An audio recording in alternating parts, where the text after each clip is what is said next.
Why do so many people struggle to lose fat?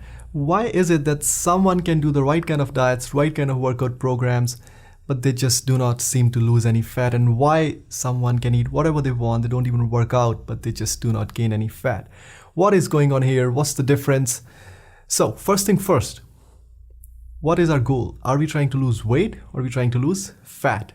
If you're not an athlete or a bodybuilder or competing in any form of contest, then you should not consider losing weight. You should consider losing fat. And weight loss can be achieved via dehydration, depriving muscles of glycogen, and a lot of other stuff. When I used to compete back in the day, all of us used to dehydrate our bodies before we used to step on the weighing scale. If that's not your goal, you should be considering fat loss. Now, fat loss can be achieved via two ways. Either we can have lesser fat cells or we can have smaller number of fat cells.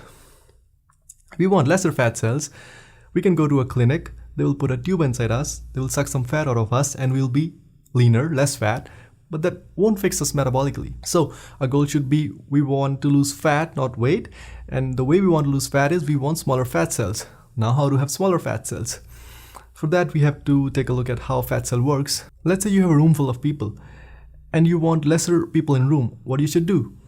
More people should exit the room and less people should enter the room. Similarly, if you want lesser fat in a fat cell, more fat should exit the fat cell and less fat should enter the fat cell. The way fat exits a fat cell, the process is called lipolysis, and the way fat enters a fat cell, the process is called de novo lipogenesis and re-esterification.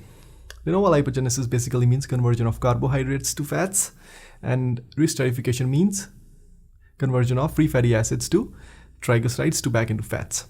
Now these three gates of a fat cell are primarily controlled by our hormones. Now if we want to lose fat, we should be taking control of our hormones. So what are the key hormones that play a role in fat loss? There are a lot of them, but the three top hormones in my opinion are insulin, testosterone, and cortisol. And which is the most important hormone if you want to take control of your fat loss? It's insulin. So what is insulin? So whenever we eat any form of food, be it proteins, carbohydrates, fats, and we digest that food, it enters our bloodstream. And when food enters our bloodstream, it cannot stay there forever, so our body releases insulin in response so that it can transport that food to wherever it belongs. And for many people who gain a lot of fat, whenever insulin comes, it usually dumps that food into their fat cells. So if we want to take control of our fat, we should start with insulin. And how to control our insulin? Well, the best thing to do is do not eat. Just do not eat. Well, that's not very sustainable over the long run. So what is our next best option? Eat lesser number of carbohydrates. Because carbohydrates give the most high insulin response. See, our goal here is to have lower sustainable levels of insulin. Since carbohydrates give most high insulin response, insulin comes into your blood and it dumps all those carbohydrates into your fat cells. So if you want to lose fat, eat lesser number of carbohydrates. But we have seen for some individuals who are on very low insulin diets, like a ketogenic diet, by the way, which is one of my favorite diets, especially for fat loss, who are on very low insulin diets, they still sometimes cannot lose fat. Why is that? It's generally seen that their cortisol levels are through the roof. Now what is cortisol? Cortisol is our stress hormone. Whenever we feel any form of stress, be it mental stress, physical stress, emotional stress, our body releases cortisol in response. And the way cortisol works is it's highly anabolic to our fat and highly catabolic to our muscles, which means it will help us gain a lot of fat and help us lose a lot of muscles, which is a very undesirable spot to be in. Which means if you can be doing the right kind of diet, right kind of workout program, but if you feel stressed, you're gonna have a hard time lose fat. But then testosterone comes into picture. Now testosterone works as opposite to cortisol. Testosterone is highly catabolic to our fat and highly anabolic to our muscles, which means it will help us lose a lot of fat and help us gain a lot of muscles, which is a very desirable spot to be in. And generally speaking, over the long run, that extra gain muscle will further enhance the fat loss. So these are the three primary hormones that control entry and exit out of a fat cell, which further controls our overall fat loss. Which means we can control what we eat. Sometimes some individuals are eating the right foods, but once it goes down our throat, down our neck, we can't really control where it goes.